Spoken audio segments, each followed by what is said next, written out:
مسح جائز ہے۔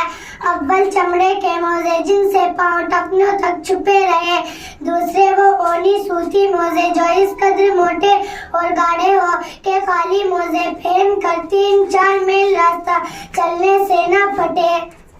سوال نمبر 2، موزوں پر کب مسح جائز ہے؟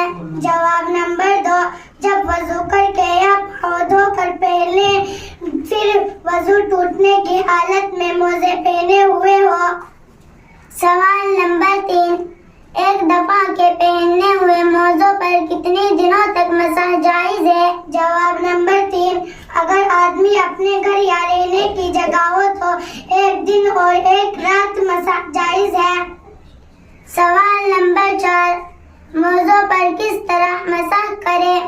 جواب نمبر 4، اوپر کی طرف کرنا چاہیے، تلووں کی طرف یا ایڑی کی طرف مسح کرنے سے مسح جائز ہے۔ سوال نمبر 5، وضو اور غسل دونوں میں موزوں پر مسح جائز ہے یا نہیں؟ جواب نمبر 4، وضو میں موزوں کا مسح جائز ہے، غسل میں نہیں۔ سوال نمبر 6، مسح کس طرح کرے؟ جواب نمبر 6، ہاتھ کی انگلیاں پانی سے بھگو کر 3 انگلیاں پاؤں کے نیچے پر رکھ کر اوپر کی طرف کھینچے، انگلیاں پوری رکھے، صرف ان کے سرے رکھنا کافی ہے۔